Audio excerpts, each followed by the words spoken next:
hey, test, test, test, test. Hey, test, test. Hey, test, test. Hey, hey.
raam aangesloten. Andere camera.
Kunnen we? Doe wat maar.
Hello?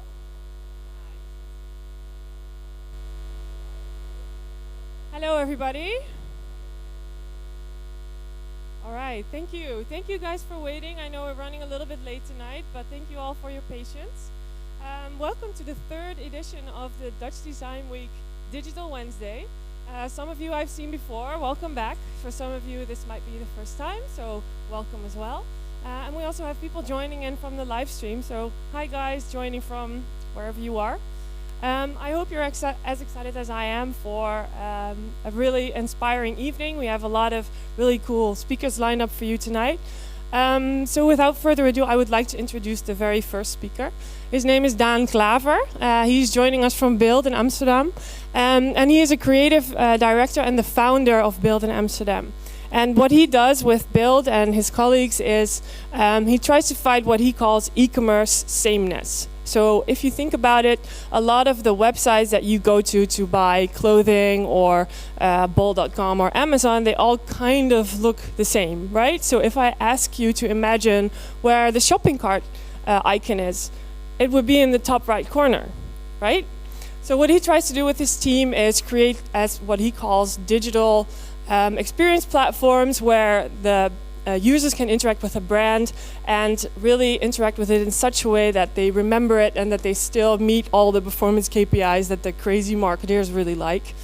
But what does that look like, and for what brands does he do that? So he does this, for example, for Ace & Tate, for Adidas, and for Suit Supply, and he's flying out all over the world to talk about how he does it, his success, which is great for him, but unfortunately for his parents, they have actually never seen him speak before. So tonight is a very special evening because he's brought his parents, they're in the audience. So please, I know all, right? So please give Daan a very big applause so that he can make his parents proud and enjoy the first speaker of the evening. Thank you.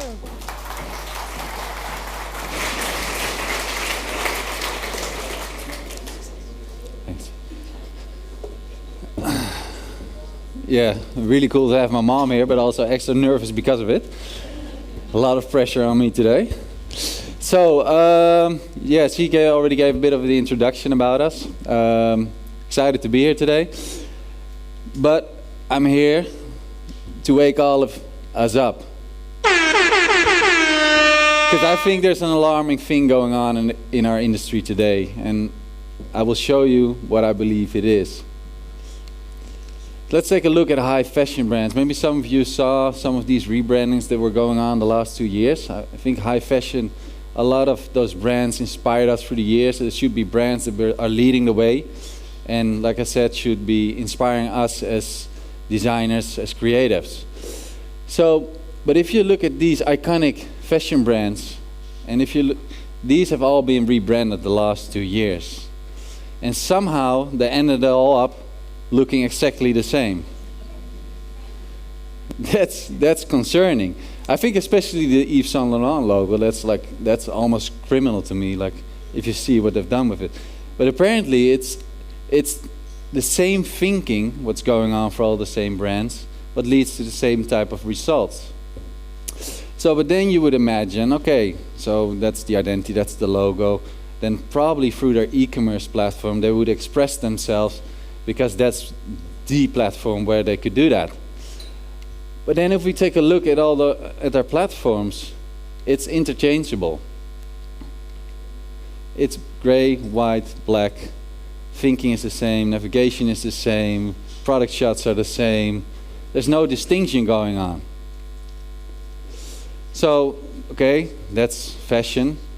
But then let's take a look at tech brands, the two biggest tech brands, Google and Apple, and let's see how they introduce their latest phones. In this case, Google just launched a new phone this week.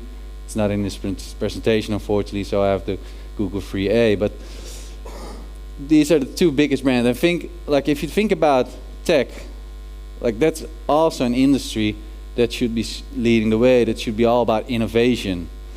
So, and then you think they should also express themselves through their identity and show that innovation. So this is Google. To me, it already almost feels like Apple. This is the Google Pixel 3a. This is the iPhone. So this is their way of promoting their flagship phone. This is the iPhone. This is the Google. Like even the little blue button on the top is the same. The way the structure works for the site is the same. The way the casting is done, the branding, everything is almost identical. Like you can switch and you don't even know which brand it is. And these are the two biggest competitors. Like, that's strange, right? What's going on? So to me, it's also like, we call it like sameness. And where I want to talk to you about today is e-commerce sameness, because that's where we're sort of seen as experts. So hopefully we are, because that's what you're expecting. So let's take a look on what's going on. So I know you want to just see visuals and stuff, and that's why I also had that cheesy alarm clock and saying like, oh, we need to wake up, because I'm going to show you some numbers. And I know like that's, for a lot of creatives, that's kind of boring, but I think we needed ammunition.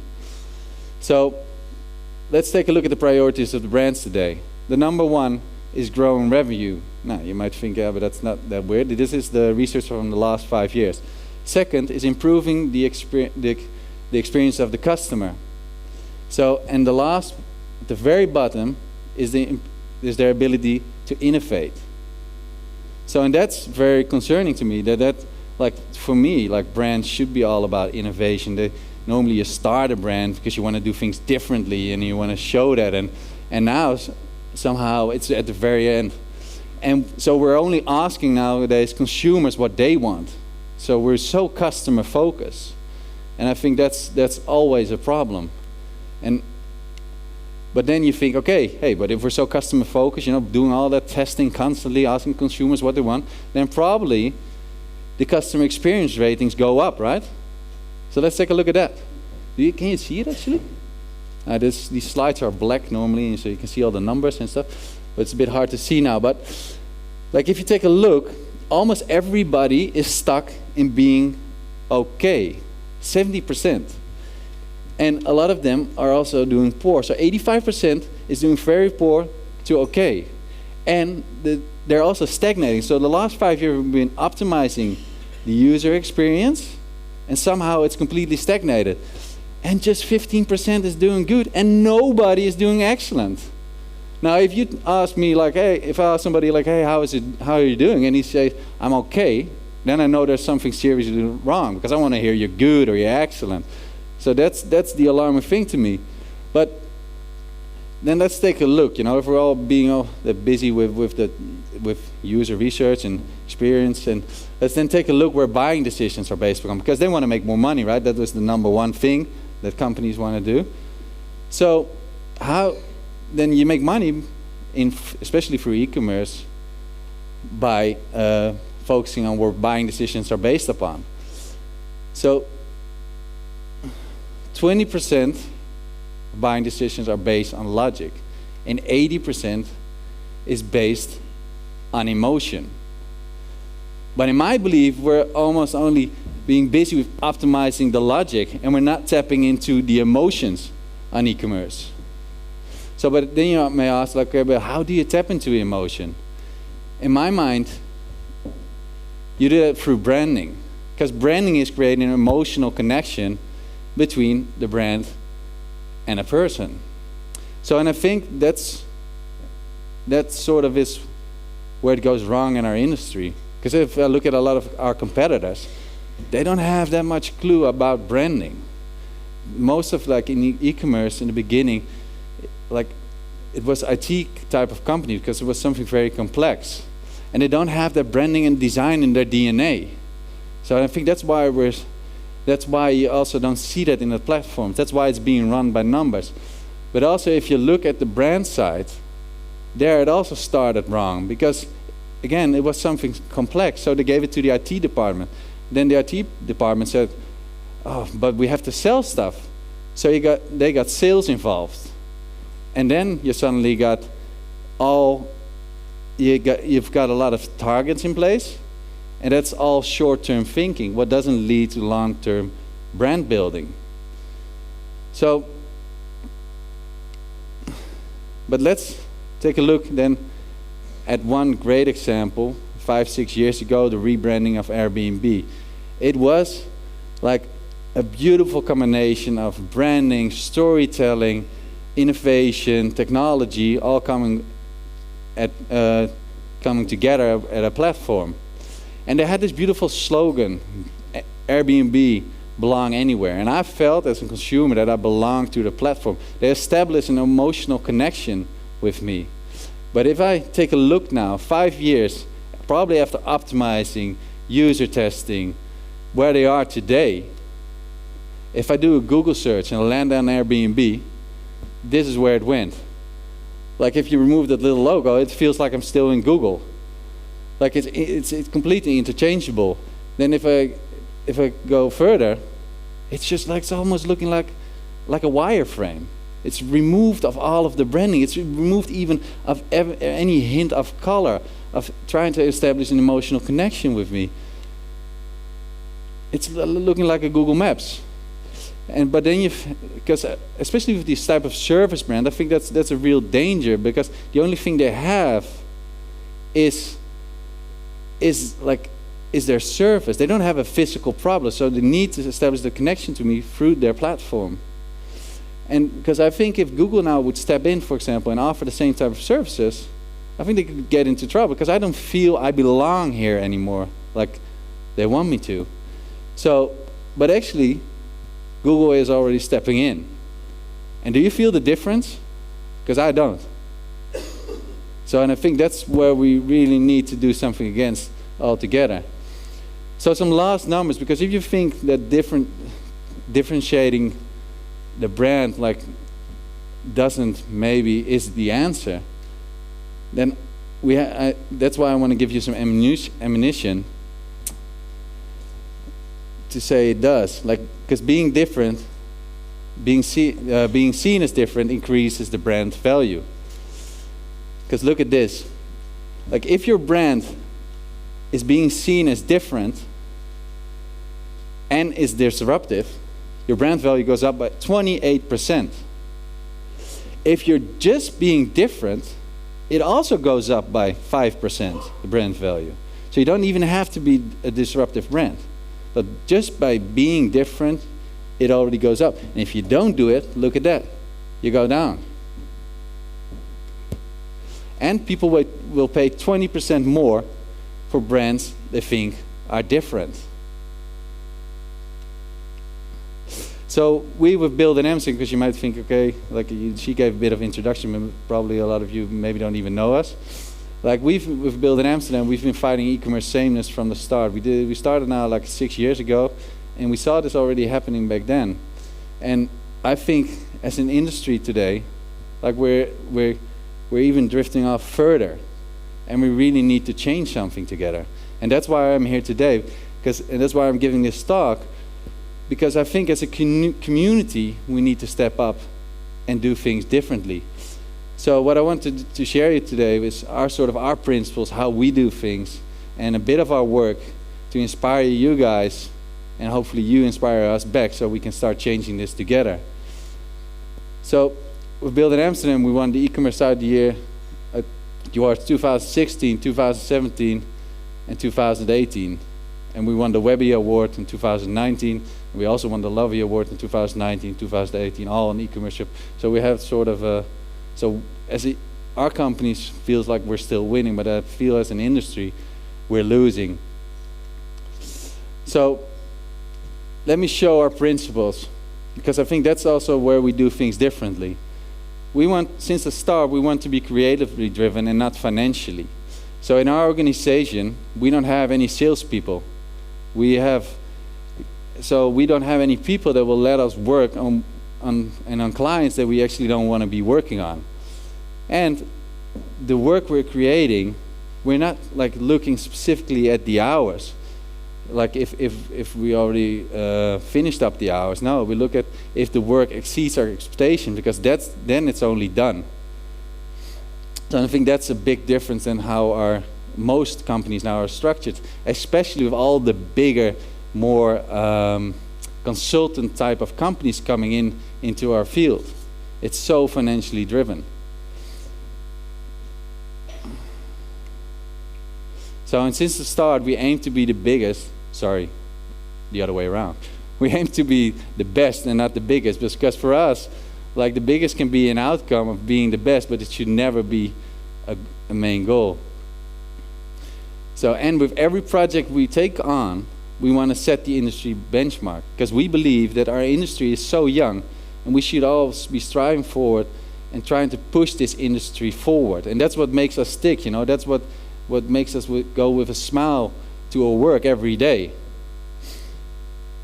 And, you know, I think we shouldn't be following, like, in our industry, we're constantly talking about what is the standard, what is the, not the benchmark, but what is the sort of the industry, let's call it sort of the industry benchmark. So if you do that, you know, that only if you look at those type of things and start to doing the same, it leads to the same type of thinking, same type of solutions, and you're not doing anything different. You're not pushing our industry forward.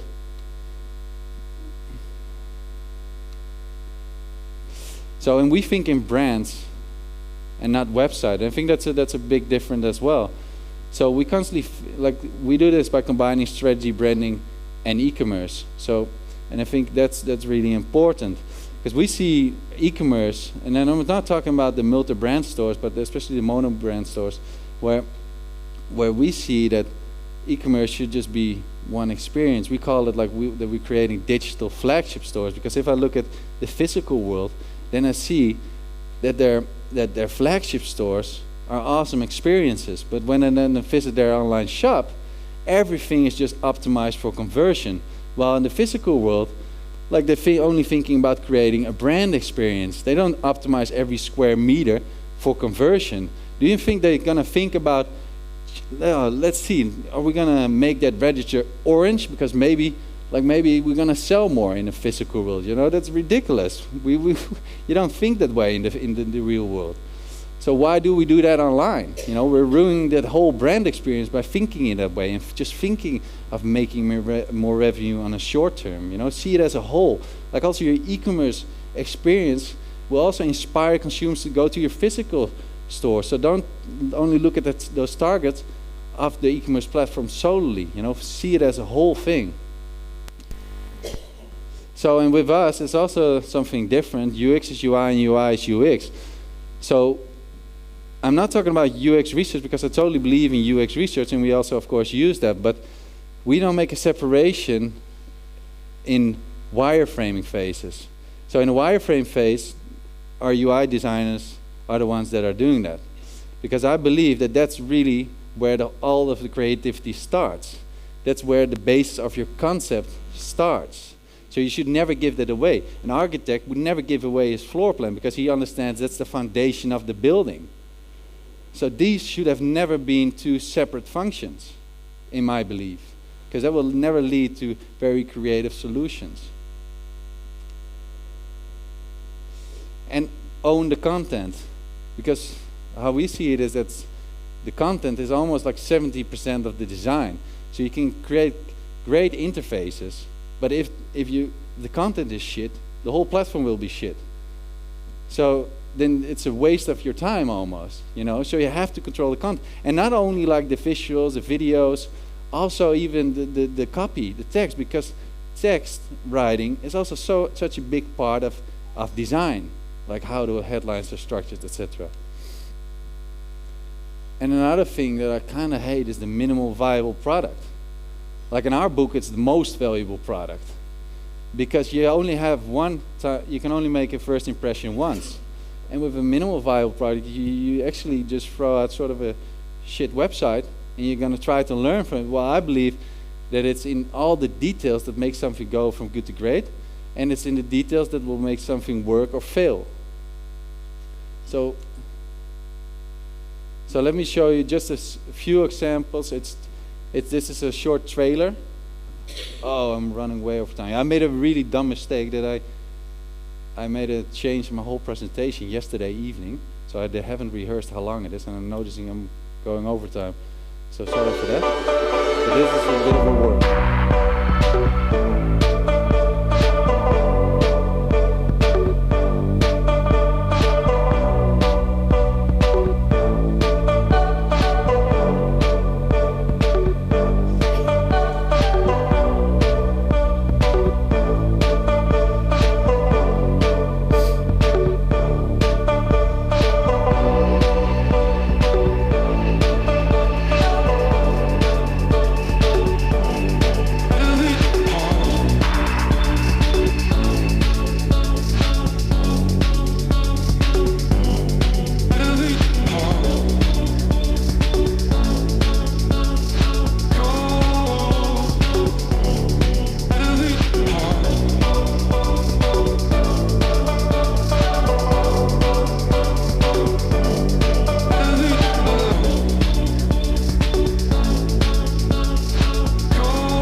will run you quickly, try to do it quickly, through a few of those cases, just a bit more in depth.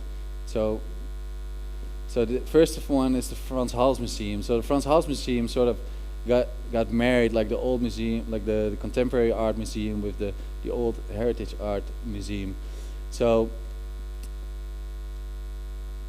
they're gonna have exhibitions where old sort of meets new, and that was and then Kessels Kramer made a very inspiring concept where old literally meets new in their campaigns, and also the colors. So we used that same thinking for the online platform. Everything is sort of split in two, and every animation is also having that split. Like from the platform on, you can immediately buy the products, because you maybe think like e-commerce, like is a museum e-commerce. They have tickets to sell, so in our mind that's also a digital trade, so that's e-commerce as well. So if you scroll further, then we use that same split screen to immediately that you can explore the art.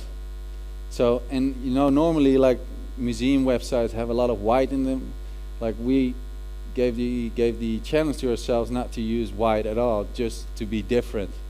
So, and then for the mobile menu, we came up we thought like, why not doing it as in apps? Like, why do we still have always those menus on top? And the interesting thing is, like, this is the most tappable area, because with your left thumb and your right thumb, you can reach this very easily, much easier than the top. So, and the interesting thing here as well, it changes color while you scroll, so it hints like that there's something there. And like on the website, on the desktop version, we have those quick links to all the things you want to need, like tickets, search, where the location is at, and that can also be nicely done at the bottom. So it's a completely different way of thinking about the menu for mobile, because especially mobile, of course, is very, very important for a museum, but actually for every brand nowadays. So they also wanted to have a much younger target audience, Frans Hals, because, you know, we're in Dutch, I don't know the English word, but we're vergrijzing. So especially for museums, that's a concern.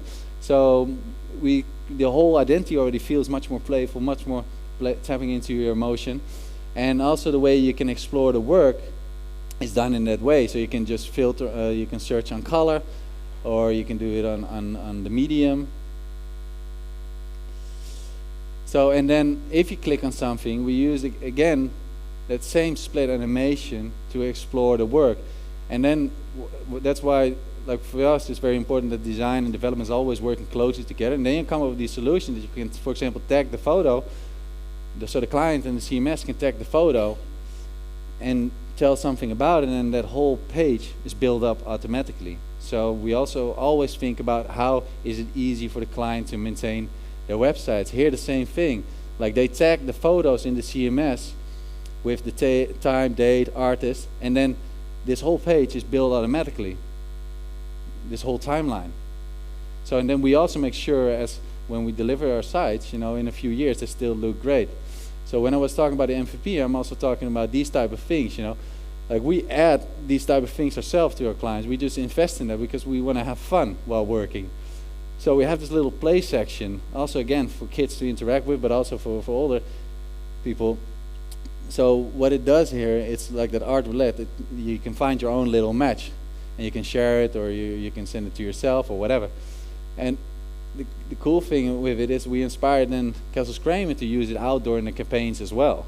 So we come up with this little idea, we execute, we don't even get paid for it, but we just do it because we believe in it and we think it's fun to do it, and then it suddenly leads to that. But it also leads to this, and because now it's an installation in the museum as well, you know, and that's pretty cool, as your work suddenly shows up in the museum just by investing in it by yourself. So this is the last thing from Frans Hals. It's again something we just want to have fun with, and consumers as well, you know, because I think we should have fun. So it's this little gift section where we play with heritage art, just to have a bit of fun. But I think so. And then this is Mendo. This site's already a few years old. So I'm not gonna go through it completely, but I just want to show you the interesting thing. Like we're building apps. Yeah, fuck. I'm way over time. So, books, important. Mendo. Bookstore. So what we've done here, like they just can upload a thumbnail, and then in the CMS we make a book out of it. So that's kind of cool because then like it all looks sort of the same. There's no work for a consumer, for our client. Looks great for the consumer. Like in 4 years, like actually the site is now 4 years old almost. It still looks great because we own the content. Then that same thumbnail in the CMS automatically makes a 3D book out of it. Pretty cool as well. Works nicely. So then we made a whole guide for 45-degree photography. So again, we make sure it all looks great. Now this is then how it sort of all comes together on the website. And the great thing is you make sure then that every book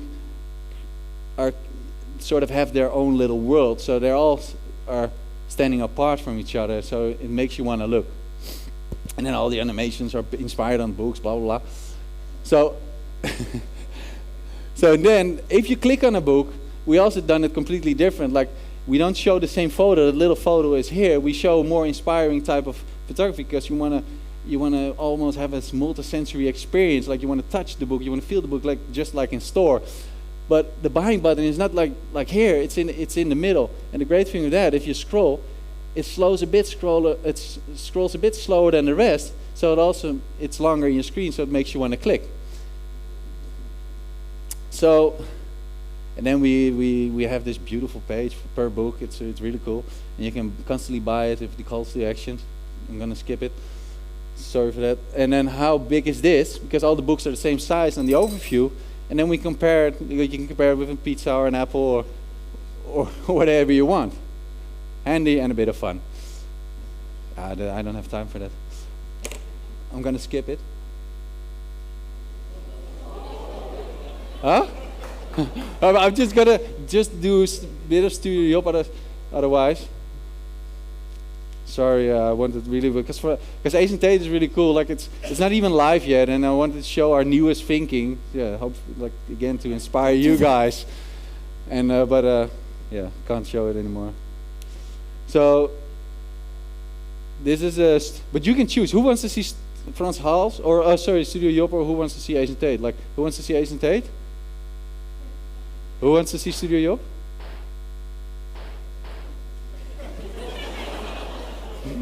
Studio Job is shorter, so I will do just Studio Job. They also asked me to show this, so I will show.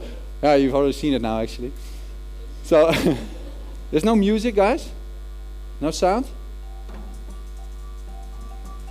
Because we have these annoying things, like I'm just gonna click, like we have these annoying things, like through the website, it's like an ode to their work. Like you can go completely minimal, but we went completely ballistic. Like we just used their work and expressed it on the website. Like here you can shoot, like we need sound, like and then it constantly goes faster and it makes you want to shoot more. Like and then we have these little things, and everything is maintainable in the CMS, and I think that's sort of the smart thing about it. And it feels like completely like the word. And then you wanted some chill music, but it constantly goes faster every time you want to stop it. So really annoying. So when you scroll further, like the sound will fade away, so we don't make. And then we have this another stupid thing. Scroll, come on, go. Yeah, I can't influence it. Sorry, guys. So push, don't push, push, and then it fucks up the whole website. So and then the trash can, you know, instead of the bag, just like a big fuck you against every e-commerce rule there is. So I can show you the whole menu and stuff, but it's like you can filter easily because it's so much work, of course, that all of the work in the timelines, you can easily filter by timeline, or you can filter it if you think like, I want to filter it on glass or whatever material you find interesting, it works immediately. Or everybody wants to type always nude, so if you do that, it still finds you a tit lamp. So then you can of course click on photos and everything works just like an e-commerce channel, but it's just one crazy experience. And I think that's sort of my message today. You know, we should like take. Yeah, this is an it makes you want to read it, right? So it sort of has a function as well, and that's what we're always working on. Come on, go. So one last thing, I think as a community, you know, we should have fun again. And people spend 25% of their lives online right now. You can see that almost as pathetic, but it's just reality. So I think as a community, we need to make sure those people have the most fun and the best experiences while they're online. So it's up on us to take the control back again and let us not be run by numbers, but fight for your ideas and fight for bold ideas and inspire each other. So let's fight e-commerce together.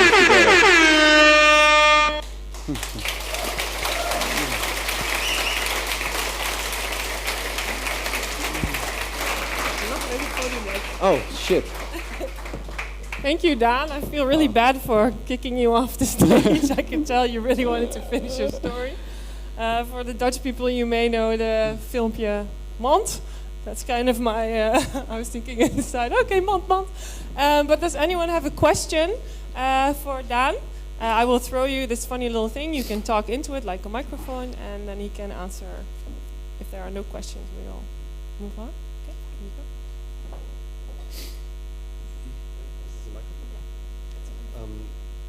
Yeah, so I was wondering if you were saying you were acting now in the same field as consulting brands or like consultant agencies are doing.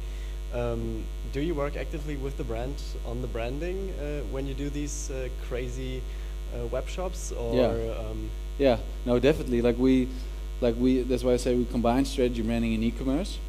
So sometimes it starts just like people, like for Adidas, for example, it's something I haven't shown, but globally we're working on the redesign of Adidas.com. And then it sort of starts with the online environment, but actually it's almost like we're creating a whole digital design language for Adidas. So, and for Frans Hals, Kelsey Kramer made that identity and extended to online, that identity. But often with the other things you see, for example, Studio Job or Mendo, really start from strategy. We do the whole brand identity and then translate it to the e-commerce platform. Acentate the same thing. Built this huge brand book. The National Airport done the same thing. So yeah, we do it all. Because I think it's like we really want to combine it on and off, bridge that gap between on and offline. I think that's why it's so important to do that all. Thanks. Thank you. Okay, if anyone has any more questions for Dan later, he will be around for drinks. So please give him one more round of applause. Thank you.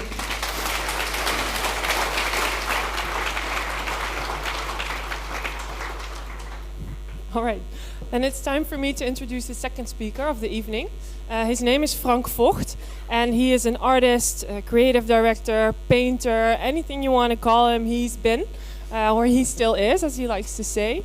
And for him, his passion started when he was little. So he started picking up a pencil, he started painting with a paintbrush, and he was lucky enough to discover his talent there and turn it into his job later in life, where he switched the actual pencil for a digital one. And what he did in his job as a freelancer and as an art director, he started feeling the disconnect with what he did when he was younger. So he wanted to create again. He wanted to make things for himself. And that's when he started making digital art. And digital art, we all know it, but something he did is very special. He developed his own kind of digital paint. And he's now being sold in galleries everywhere. But how does that go? How can you sell digital art? What does it look like in a gallery? How can I put a piece of digital art up in my home, on my wall? There are a lot of questions, and he certainly raised a lot of controversy in the art industry. So hopefully he can answer some of these questions for us. So please give a big round of applause for Frank Vogt. Okay. Well, thanks for the introduction. I think she kind of said it all. I'm here to talk about digital art, and I didn't say yes immediately because I think art shouldn't be about a technique, analog or digital. It should be all about the image you want to create, or if you're a designer, the product you want to create. And the technique is just like a roadmap too. But I said yes, I think, because I've been used to defending this digital technique. and which was really strange for me. I was surprised by it actually, because while I was making these digital images, there was debate going on by others. It's really personal images. Can it be really personal if it is digital? Because digital implies it's not handmade, there is no passion in it, there's no blood, sweat and tears. Anybody can access the same tools, so in the end everything will look the same. And this was very much the stigma of the digital art that I was making. But to me this was actually very surprising, because I think in the end the digital tool gave me my signature. And I didn't choose the technique overnight, because maybe I'm a little bit older than you. I actually started painting the analog way by using a big piece of canvas and going to work with paint, your water, and do it the traditional way. But I'm also very spoiled by the digital techniques I've been using for 30 years as a graphic designer and as an art director. So when I got to the actual paint, I found that the entire process was way too slow for me. I couldn't get used to it, because actual paint means you have to wait. Paint needs time to dry, so you put on a layer, you need to wait, you're waiting and you're waiting, put on another layer, you're waiting again, you put a hair dryer on it to speed it up, put on another layer, and so on and so on. Go to the store when you run out of paint. The entire process was really frustrating, and I thought, why is Bob Ross so relaxed and am I so frustrated, because there's absolutely no speed in this thing. So I thought, well, maybe, I'm not embarrassed to say, maybe I'm going to use Photoshop to speed things up. So maybe get the colors right, because digital technique, it takes a second to change a color, but in actual paint it takes an entire day to change a painting. So I think perhaps Mondrian would have loved to have graphic design tools just to speed the process up. So back to the Photoshop, and I began to mix this random photo, what was on my desktop. I kind of blended them with the paint shape I found, and I thought, okay, I'm going to use this for composition and use the paint spot for mixing my colors and getting it right, and then go back to the actual painting. But what I saw happening was kind of a technique which was in between paint and photography, and I thought, maybe I'm onto something, because I really started to like it. But I was still very much using it the traditional way, like any other graphic designer would, or as a photographer would, by stacking up layers on layers on layers, and just layouting a bit around. So to me this wasn't really new, it wasn't rocket science, and I thought, well, but I was kind of on something. So I thought, what can I do to really turn it more into a personal signature? And maybe start the video. So maybe I should tell a bit about the theme first, because I was kind of curious what art I would make if I was, and I was inspired. Oh, there's no video. Oh, that's good. Well, this is it, actually. So I took this, the image is going to, I hope you're going to see them someday. Well, I took this virtual tour through my parents' house, so I imagined I was like, I don't know, a 10-year-old or a 5-year-old, and what would be the actual art I saw for the first time, and what could I recall or recollect from the way they looked, and what were they actually, because I knew we had a replica of Rembrandt in the hall and a replica of Rubens. There was a black and white painting of some, I don't know, deceased dead grandmother in black and white, but I really can't recall the face. And I thought this is really interesting, because sometimes I see it quite vividly, and otherwise they are quite fake. And there was this oil painting of, I think, no video? Oil painting, ships at sea, and all these very traditional Dutch art.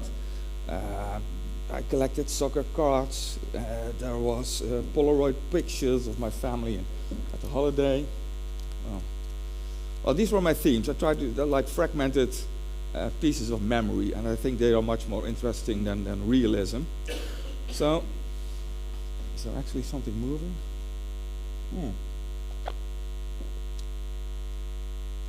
I've never seen them this size, so I'm a bit distracted. But I thought how can I create a signature with these things, because I'm still using it traditionally. It was actually Rembrandt that gave me the idea, because I read that I think he used only 12 colors in his entire life, while like software, everybody could access oil paint, but using only 12 colors gave him kind of like a signature, trademark.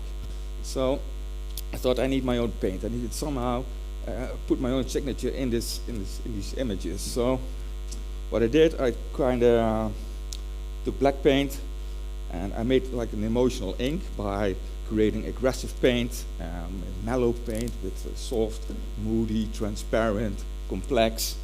And I had these six emotions, and I thought, okay, maybe I could blend them in with the software. And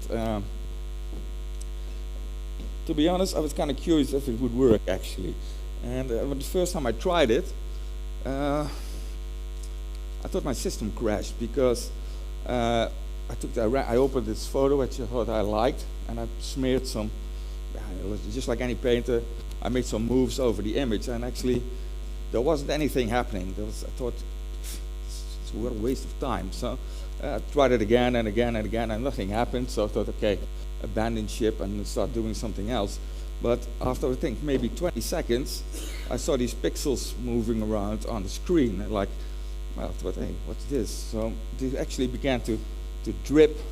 They began to drip down, and I thought, wow, I just made photography a liquid or something. Then this actually gave me back the feeling of painting, because I always liked the way you can't really control paint. It's like Pollock can't control where the ink is going. And this actually gave me back the idea of not having endless undos, and like every other software you can rearrange all the time, completely set it by hand. But there was actually an element of surprise, because I really can't control how the way this thing is going. So this was for me kind of, okay, I thought it was onto something. But I was making a few of these images, and then someone very close to me said, what are you going to do with these images, because they don't really exist? And I thought, oh, this is curious, because I can see them here, but they do not really exist. And does digital art really exist if it only exists in a digital environment? So I thought, let's put it to the test, and I decided to bring them back to the analog world and present them in an art gallery.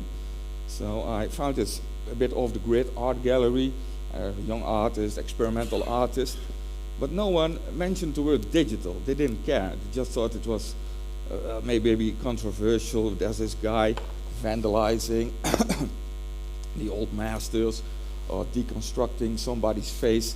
They thought it was a bit strange, that maybe, like I said, maybe a bit controversial. But the word digital wasn't mentioned at all. But it was when it was picked up by the more traditional and bigger art galleries with bigger names and more the established artists.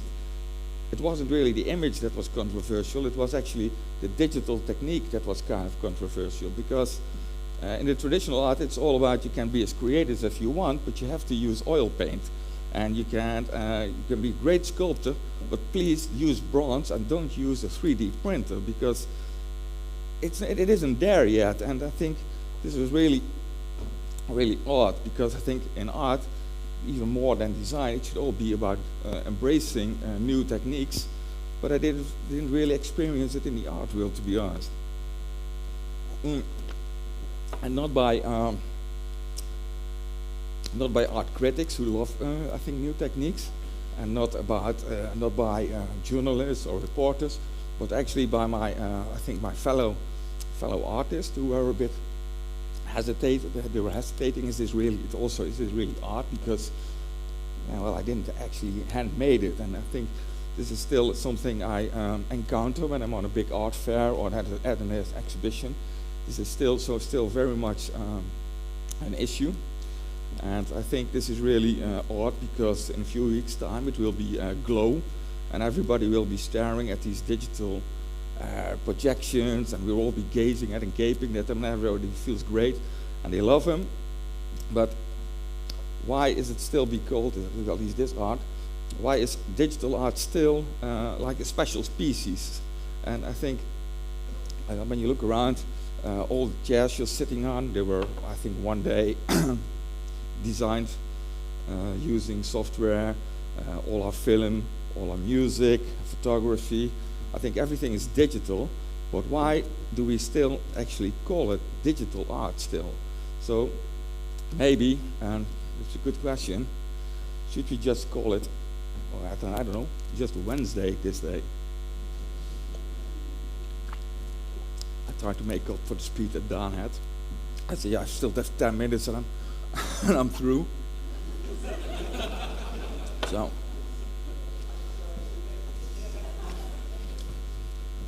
Who said what? That's come up.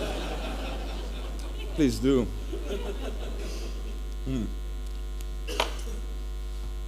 No, really, I'm done, to be honest. So I have absolutely nothing else to say.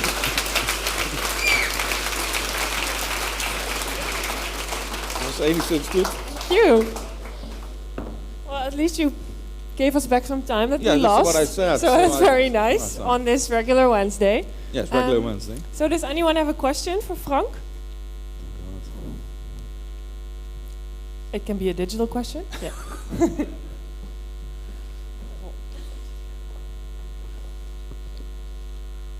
Hi. You said that other artists reacted to the fact that your art is digital, but how did the public react?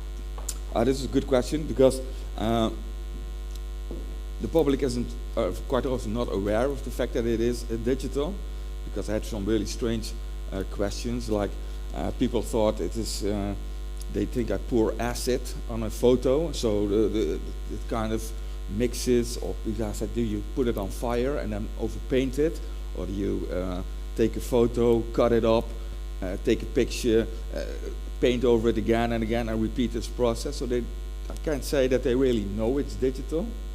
And I think the public, just like any other public, they either you like it or you don't like it, but I don't think it's a problem for them that it is digital, though maybe for some people it is, because if it's paint, there's only a one of a kind, and this is a big thing in art.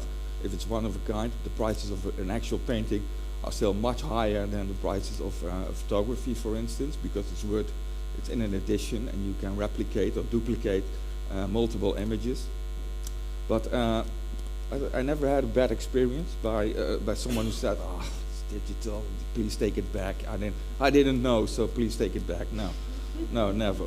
So it's like I said, it was very much traditional artists who were really, maybe because they were a little bit older or never used to software, that they thought, well, maybe it was a bit scary for them, or there was this new wave coming and they couldn't really connect with it. So it was more like the artists who kind of put you in a corner, like it's digital, and it's not really handmade, and you just have to sit back and relax, and the computer does all the work for you. And this was more like the vibe I got from my fellow artists and from the public, actually. Thank you. Thanks. Yeah, there's another question in the front. Can you hand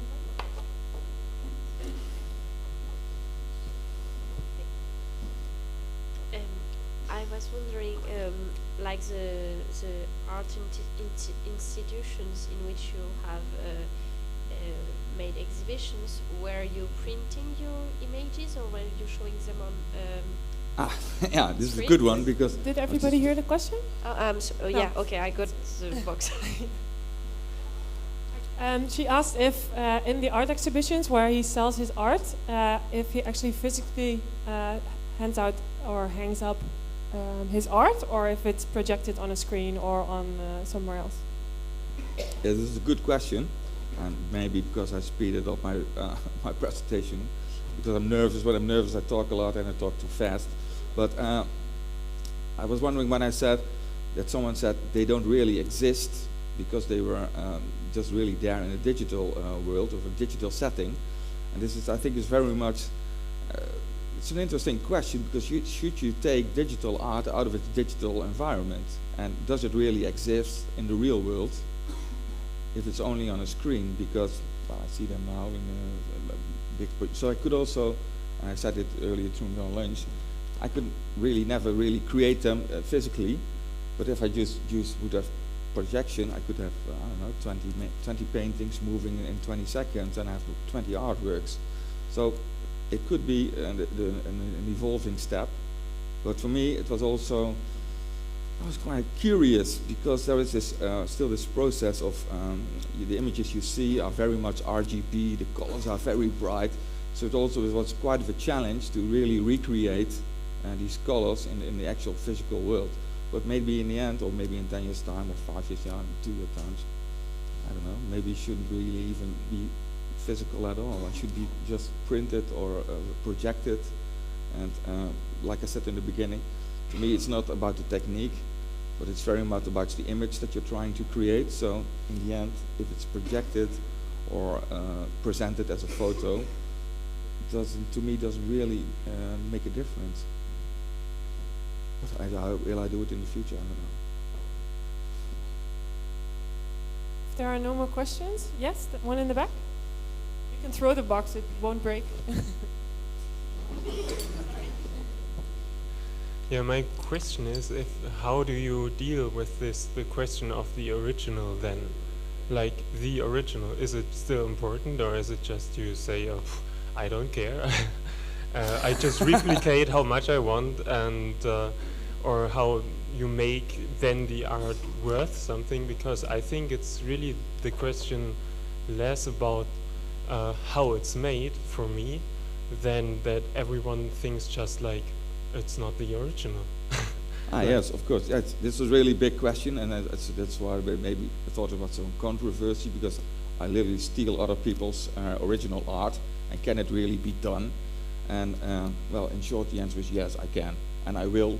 So, and I have absolutely no problem with it, because I sometimes even joked about the fact that I call the original Dutch masters, I sometimes call them glorified portrait painters or portrait photographers, because if you Google, for instance, a female portrait by Dutch master, you get really 300 exactly identical pictures, all women sitting facing right in the same kind of dress, in the same kind of posture, all done by the same kind of with the same kind of colors. So I think they were just very much like photography, but I think there is an ethical line you can't really cross, and I think like I don't think I would ever cross, never ever use a painting by let's say Van Gogh, because I think he made personal work and it wasn't commissioned, and I think it's his and it should be his. But a lot of these old portraits, they were just commissioned work by people who had a sack of money. Here, can you please paint my wife in her beautiful dress? And to me, it's not personal. I think it's just well, the early stages of photography. So I don't have absolutely any problem in reshaping them or violating them in any way, shape, or form. No. I actually interpreted the question in a different manner. Oh, sorry, I'm not mate, sure I if couldn't that really was. listen That's it. okay. But I think the question was, if I interpreted correctly, because it is art that can be reproduced, do you sell your works multiple times, Oh, or did is you it say still? that? Because Is I that heard the, was that something the question? completely different. No, like for me, it's kind of something in between, I think, because it's it is like for me this. You talked a lot about the process, and that the process made a lot of people angry, the digital. But like for me, this main question of all art pieces until now and the digitally, like this change it is that there is no original. And that's a problem for you? And that's no the question, if this is a problem for you, or how do you deal with it? Because you can sell it multiple times, for example, or how to make people pay for it if they like think, you can sell the piece like behind their back 50 times again, stuff like this, because this is just questioning the original. Okay, but when you make a digital painting, there is no original. The first one you print out is exactly the same as the next one, so that in that way there is no original. But if you sell your work through an art gallery, when they say there are only three, there are only three. But if you think, well, okay, I'm gonna do 50, but the price is gonna drop. And I remember actually going to this art gallery where they had, they had a great piece of art which I actually liked, and I recognized it because it was digitally made. the price was a bit out of my range, to be honest, but there was only one. And to prove that there was only one, if you bought the painting, you got a CD with the original file. And this is a bulletproof system, and so I think it's kind of bogus. I have a big piece of art at my house. It's huge, to be honest, and it says number 48 out of 50. And if it said 1 out of 1, I couldn't pay for it. It would be too much, to be honest. So the editions, it doesn't. You have to be aware that it doesn't become a poster. But if you keep it like 3 for the Dutch market or 8 for an international market, it's still exclusive. And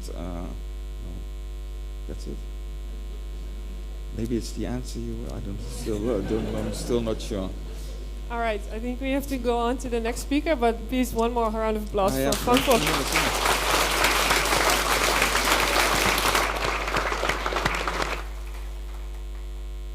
All right, so the last speaker of the evening, her name is Amber J. Sloten, but I asked and we can call her Amber. She is creative director and owner of the, I forgot my word, the Fabricant, sorry.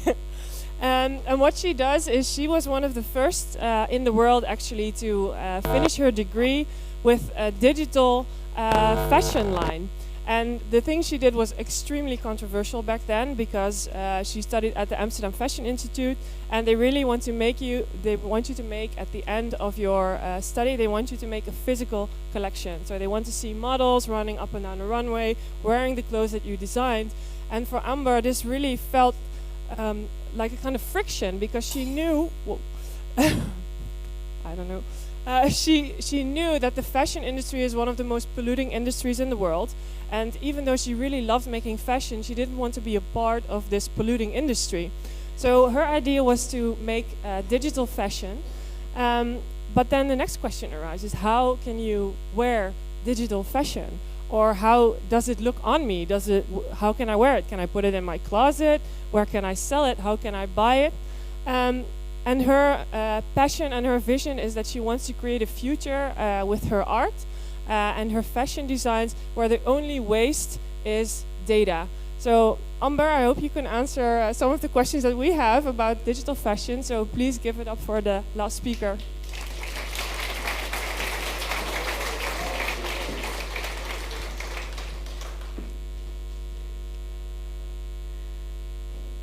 So how do you run a fashion house without even touching a single garment?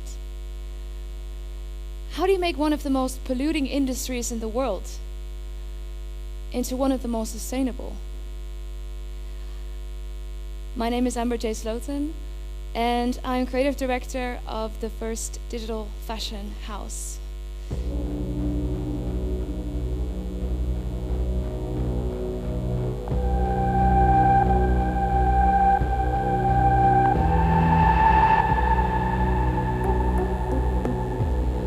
We make clothing that is always digital and never ever physical. And with that, we waste nothing but data. Today, I'm going to take you on a little journey into a world that for some of you might be familiar and for some of you might not be. But it's crucial to understand the future of any industry.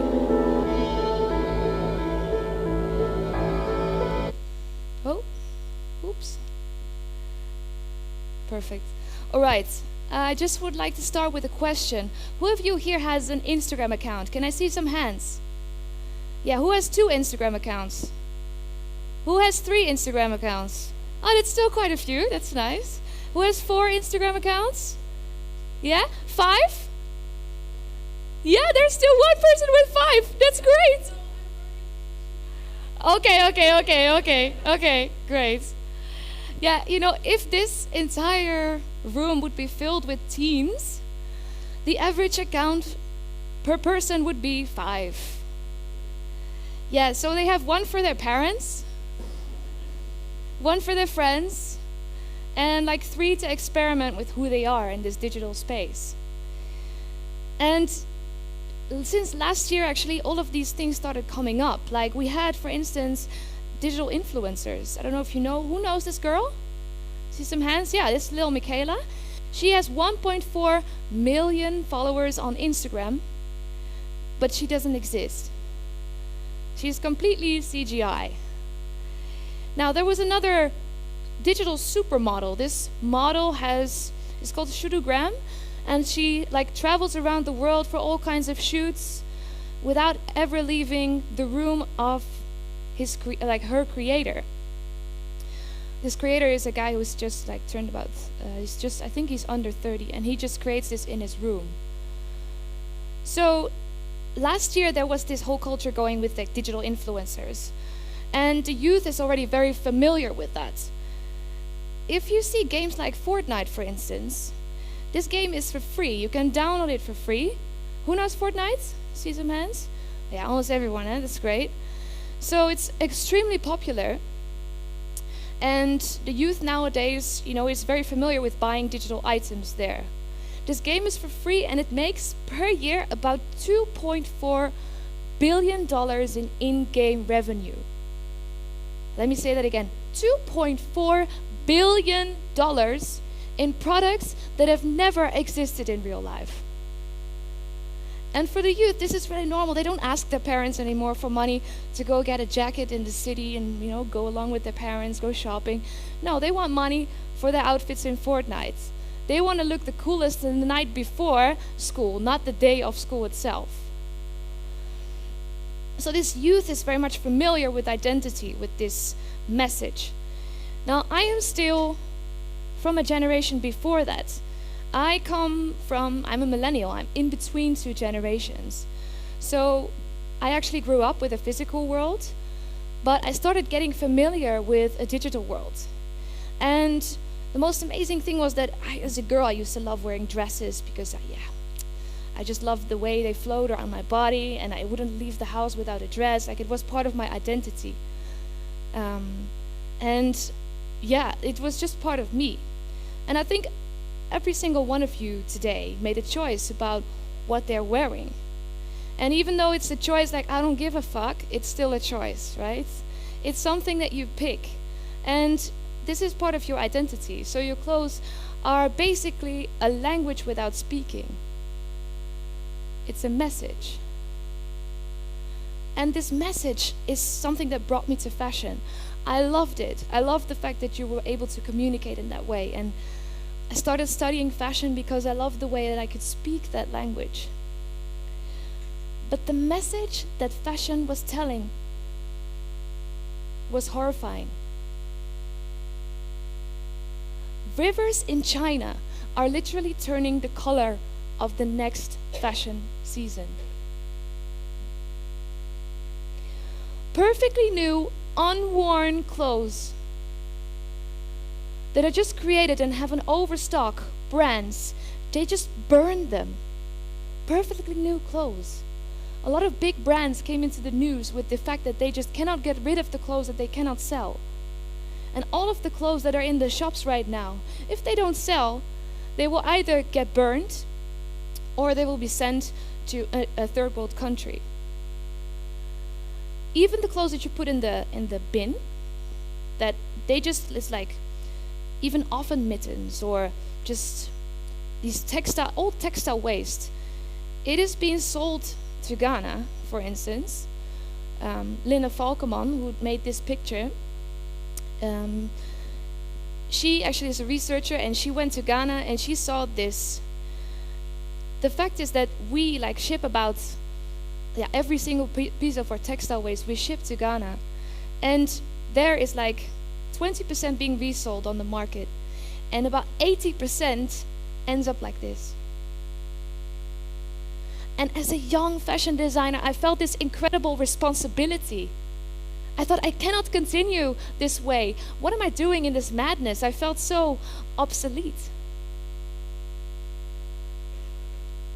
And then I started remembering my youth, the way I was able to kind of express myself I used to play a lot of games when I was younger. Like I said, I'm a millennial, so I learned how to use these digital techniques quite early in my life. I loved the way I could dress my Sims, for instance. Who knows Sims here?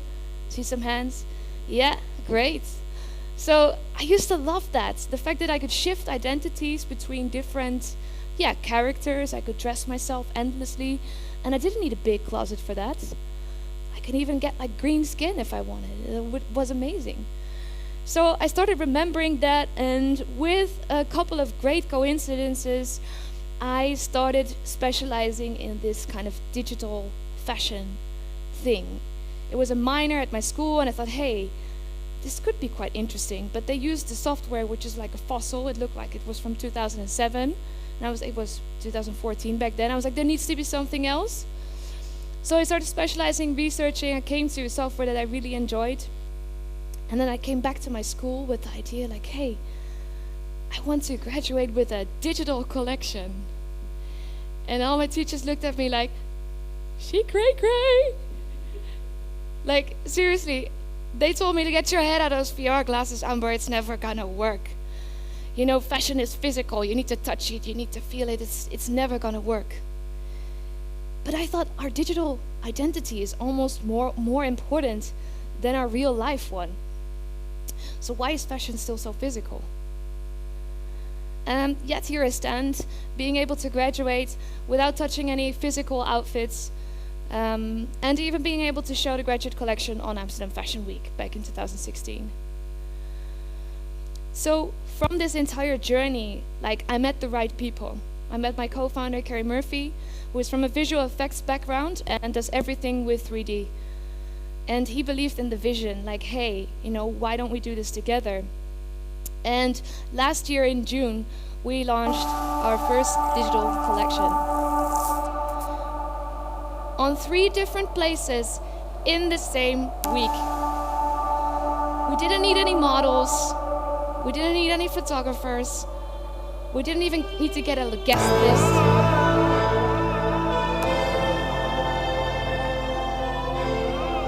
But there was still that same emotional reaction. Because when you look at it, I even got the question that I want that, you know, I want to wear it, I want to have it. So, you know, even though it's really important, like brands think it's really important to have a physical fashion show, my question is why? Because, like, for instance, one of our pieces was featured on the Instagram main page last month. And it got, like, it's already more now, but it got over like 300 million views. And to compare, like a physical fashion show, there's maybe 200 people there. And then the rest of the world watches the shows on Instagram. Everyone watches the Gucci show on the Gucci Instagram. So all of the images that are made on the show are more important to share. So then my question is, why not digitize that entire process? Because it would save time, money, resources, everything, because it's the same emotional reaction. So we're taking the fashion industry towards a digital existence, which is fundamental to its consumers and to the planet. We need to take that responsibility. Like, we want to express ourselves, but it shouldn't cost the planet. So we are building a platform in which people will be able to wear our digital garments, and will be able to download them from anywhere in the world, and will be able to express themselves however they want to. Freedom of self-expression. This is a project we did for ID magazine. We never saw these girls. They're influencers on Instagram. We never saw these girls. We never touched the clothes, yet still we were able to dress them.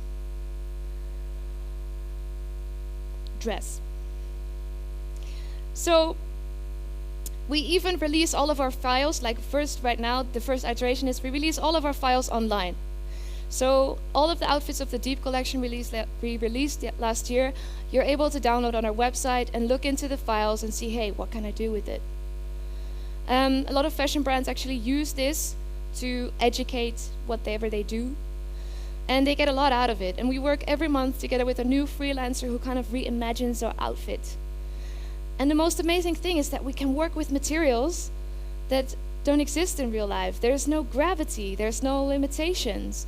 So I imagined this like new kind of fur. I asked the 3D designer like, hey, can you redo that kind of fur on the pants?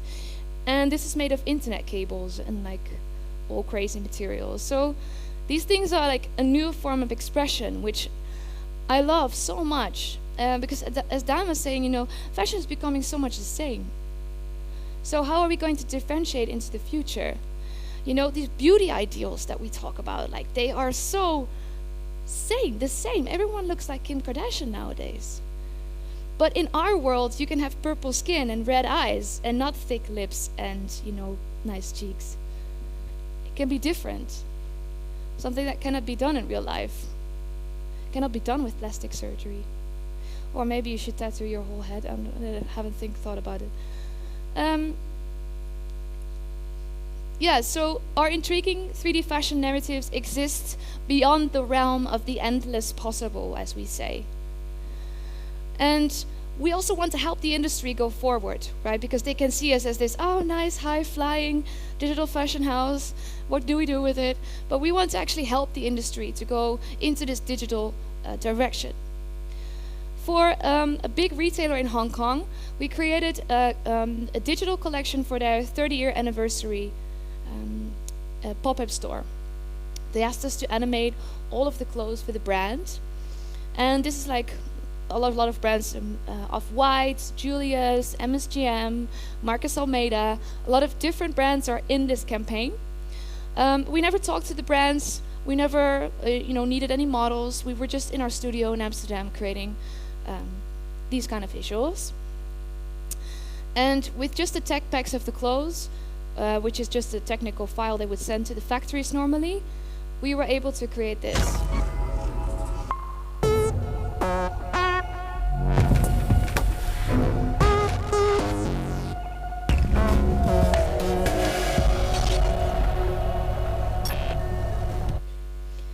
These animations were shown in videos in a physical pop-up store. Looked like this. And people were able to order from the screens, but there were no physical clothes in the store. So there was no clothes hanging there in the racks. It was just the screens.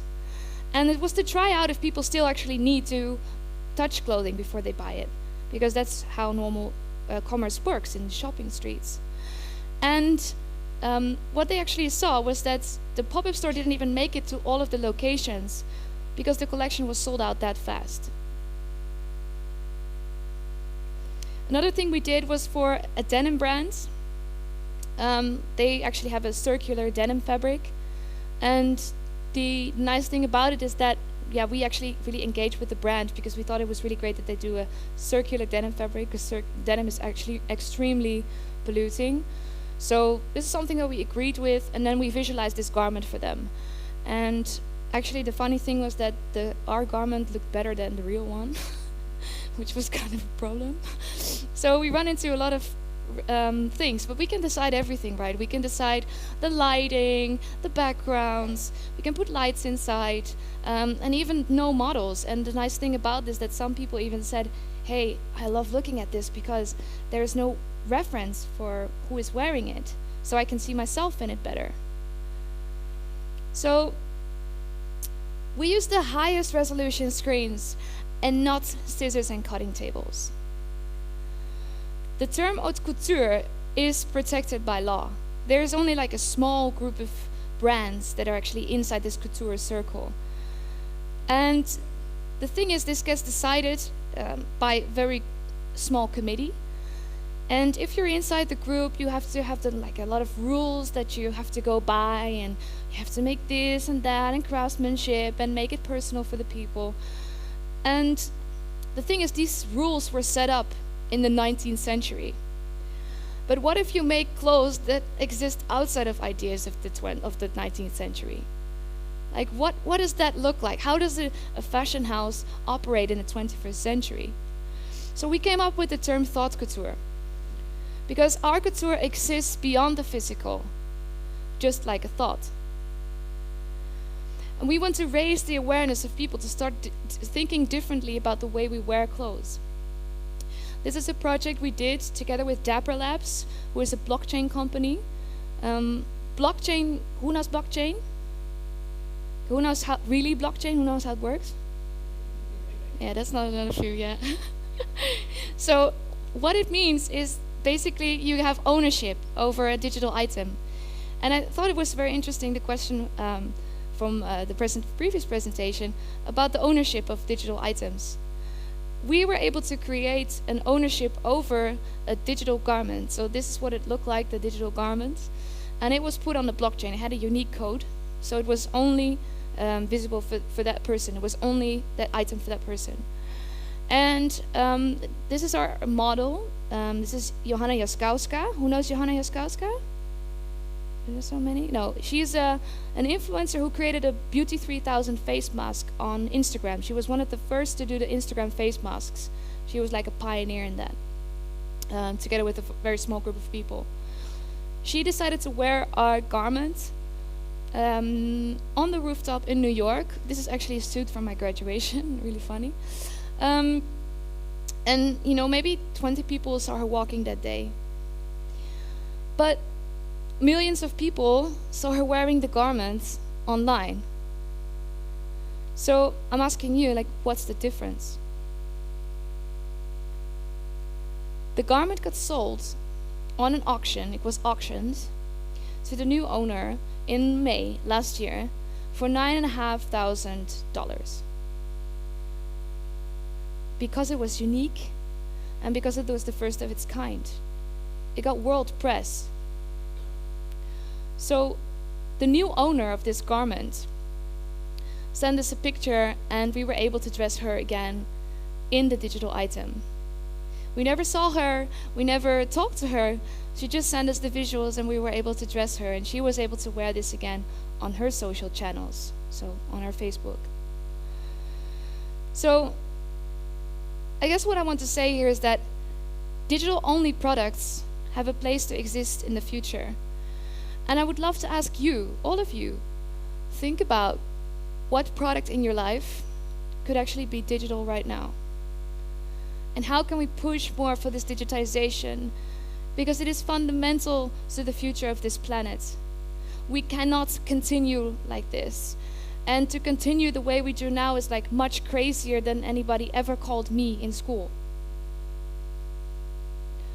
So yeah. Ending off with a quote of one of my biggest inspirations, Isaac Asimov. Things don't need to be real when they seem to be. Thank you. Thank you. Thank you, Amber. If whoever had the throw box, if they can bring it forward. In the meantime, I had a question coming in from the live stream. Awesome. The question is, would you actually fabricate an extravagant garment from your collection as a made-to-order piece? Because then you wouldn't have to overproduce or build up a lot of stock that gets thrown away. So yeah, this is a very logical step for fashion to take in the future. I believe in that completely.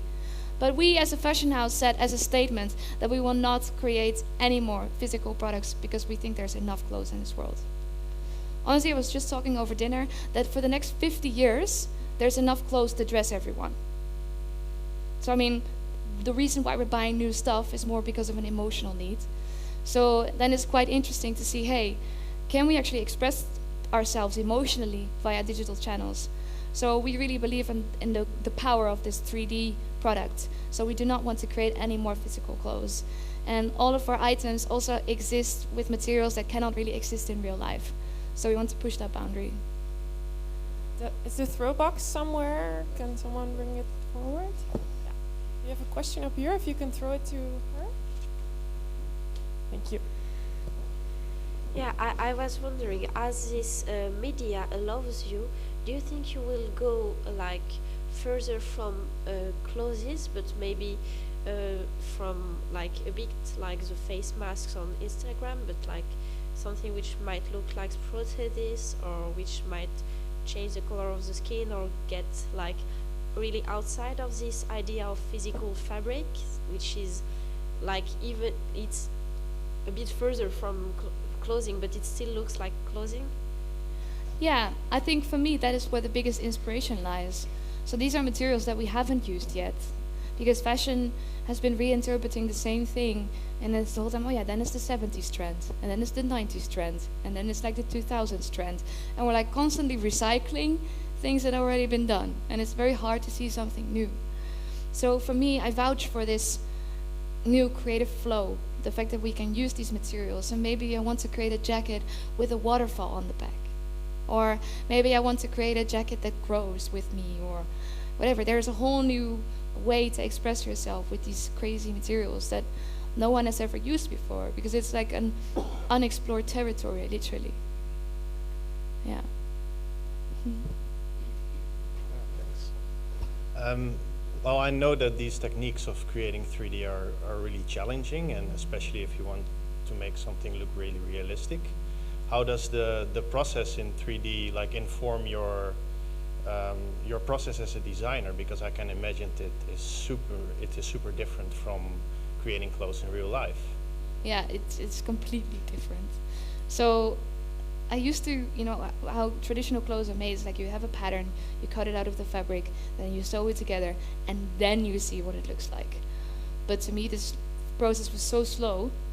I was like only able to see in the end what went wrong in the beginning, and then I had to make 3 extra samples in order to get it right. But within 3D, you get immediate feedback.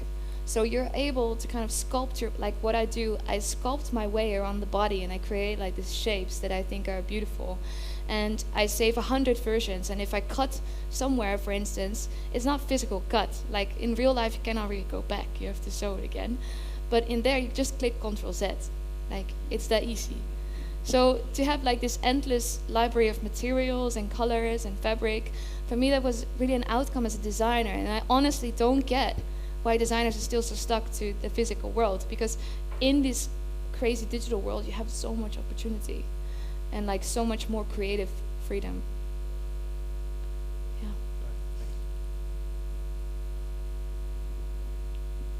Yeah, there's one more question in the back. If you can throw the microphone. Where? All right. Yeah. Thanks. I have had one thought that I really like your idea of open source and that everyone can download it, and this is a really great thing.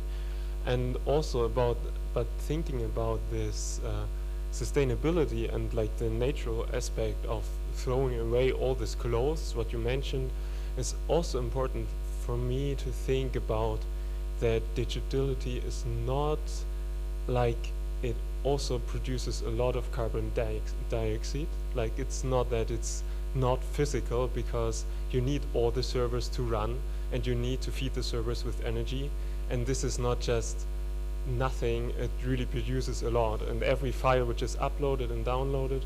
So I think this is a great like exploring in this world, but we still have to think about this and have to find a solution to for this, because the server need energy.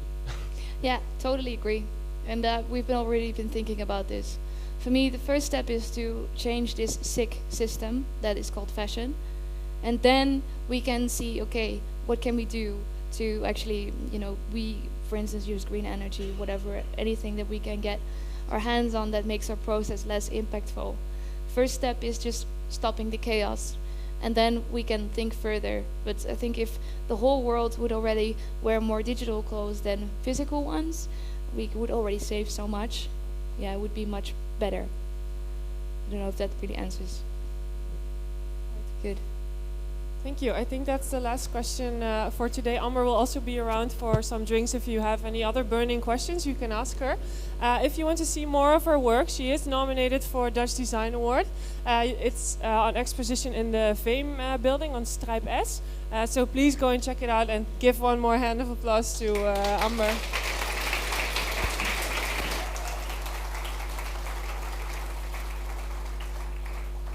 All right, that was it for the Dutch Design event for today.